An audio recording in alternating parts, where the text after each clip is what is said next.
नमस्कार दोस्तों, आप सभी का स्वागत है मेरे YouTube चैनल विभा शेरावत की पौराणिक कथाओं में। दोस्तों, आज मैं आप सभी को एक प्रसिद्ध प्रसंग सूत पुत्र कर्ण और कृष्ण के बीच हुई वार्तालाप के बारे में बताने जा रही हूँ। आइए शुरू करते हैं। कर्ण ने कृष्ण से पूछा, मेरा जन्म होते ही मेरी माँ ने मुझे त्याग दिया, क्या अवैध संतान होना मेरा दोष था? द्रोणाचार्य ने मुझे सिखाया नहीं क्योंकि मैं क्षत्रिय पुत्र नहीं था।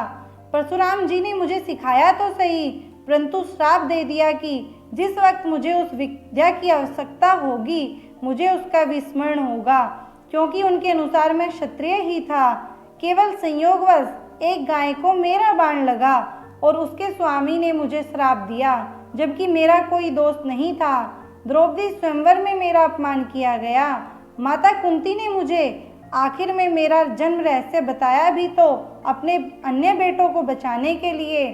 जो भी मुझे प्राप्त हुआ दुर्योधन के दातत्व से ही हुआ, तो अगर मैं उसकी तरफ से लड़ूं तो मैं गलत कहाँ हूँ? कृष्ण ने उत्तर दिया, कर्ण, मेरा जन्म कारागार में हुआ। जन्म से पहले ही मृत्यु मेरी प्रतीक्षा की घात लगाए बैठी थी। जिस रात मेरा जन्म हुआ उसी रात माता पिता से दूर किया गया। तुम्हारा बचपन खड़ग, रथ, घोड़े, धनुष और बाण के बीच उनकी ध्वनि सुनते बीता। मुझे ग्वालों की गौशाला मिली, गोबर मिला और खड़ा होकर चल भी पाया। उसके पहले ही कई प्राणाघात हमले झेलने पड़े। कोई सेना नहीं, कोई शिक्षा नहीं, लोगों से ताने ही मिले कि उनकी समस्याओं का कारण मैं हूँ। तुम्हारे गुरु जब तुम्हारे शौर्य की तारीफ कर रहे थे, मुझे उस उम्र में कोई शिक्षा भी नहीं मिली थी। जब मैं 16 वर्ष का हुआ तब कहीं जाकर श्री सांदीपन के गुरु पहुंचा। तुम अपनी पसंद की कन्या से विवाह कर सके। जिस कन्या से मैंने प्रेम किया वो मुझे मिली नहीं।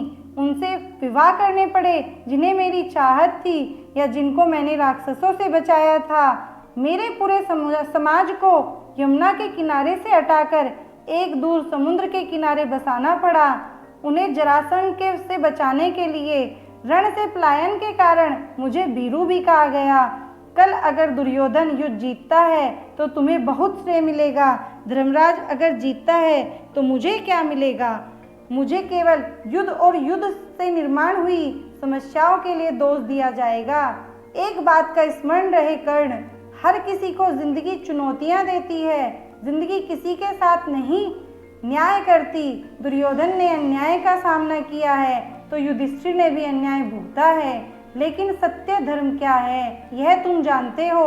कोई बात नहीं, अगर कितना ही अपमान हो, जो हमारा अधिकार है वो हमें ना मिल पाए। महत्व इस बात का है कि तुम उस समय उस संकट का सामना कैसे करते हो।